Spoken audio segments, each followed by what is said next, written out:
Farmers' protests spread like wildfire in Europe. Greek tillers mobilize overnight ahead of Athens' protest. Polish and Czech farmers are already up in arms over high costs, low prices and other issues. Well, Polish farmers are planning to block all border crossings with the Ukraine starting from Tuesday, potentially halting the movement of essential supplies, military supplies, to the conflict-stricken country. Farmers' unions warned last week that they were ready to escalate their agitation, which has been ongoing for weeks. The farmers are protesting against EU policies, rising costs and unfair competition from abroad, particularly Polish farmers. They've been vocal about the impact of cheap food imports from Ukraine.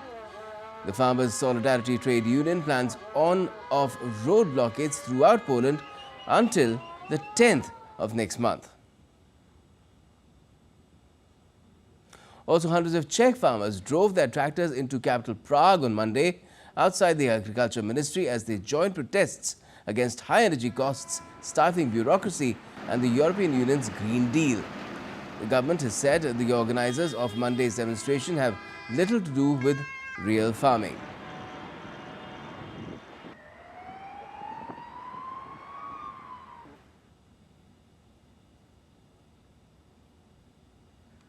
And farmers in Greece are preparing to converge in a convoy of tractors towards the capital Athens on Tuesday.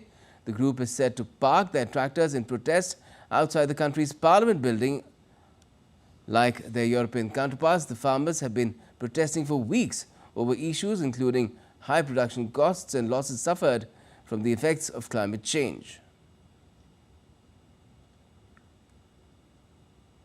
Let me now take you across to DD India's Ishan Garg, who's joining us from Brussels to talk about this burgeoning issue. Hi, Ishan.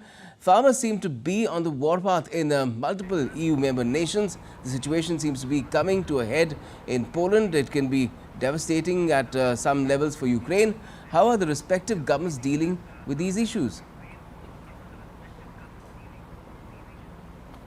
Well, the governments are finding it incredibly difficult to deal with these issues, not only because it's a problem in terms of supply of agricultural goods, or in the case of Ukraine, as it says, supply of essential items which could hurt its defenses. It's also a very complicated problem because various farmers in different parts of Europe are not only protesting EU-wide agricultural laws, they also seem to be protesting laws which are specific to their own countries, but they are finding common ground in the argument that some of the EU's laws have made it difficult for farmers to hit their profit margins. They have said that particularly imports coming in from Ukraine have the potential to flood the European markets, which would mean that profits for the farmers, especially in countries like Poland, they're going to take a massive hit.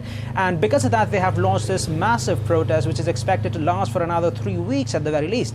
And we are seeing some immediate impacts of that. The border agency in Ukraine has said that nearly 3,000 trucks are waiting on the side of Poland to enter into Ukraine, and nearly 600 trucks are waiting on the Ukrainian side to export their material into Europe. So we are seeing a massive backlog, a massive hold-up on the borders, on the Polish-Ukrainian borders. It's unclear what the governments can do, but they have held several rounds of meetings, especially the Ukrainian officials and the Polish officials. But so far it seems that they have not been able to reach an agreement on what to do.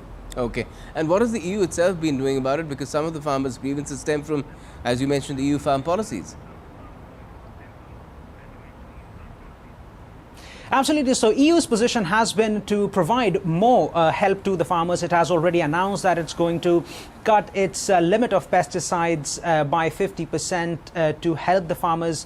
It's also watered down some of its climate change ambitions to suit the farmers. And now we are also hearing that the European Union is looking to put a sort of hard stop, a braking mechanism on the imports coming in from Ukraine. And this is all an attempt to assuage the concerns of the farmers ahead of the EU elections, which are coming up later in June. But at the same time, many farming organizations have said that these are not the measures that have completely helped them to the degree that they would have wanted, and they are seeking more support from the EU. And the problem now for the Commission here is that they are looking to support the Ukrainian farmers as well, on which a bulk of Ukrainian industry, a bulk of Ukrainian economy right now is reliant after the war with Russia.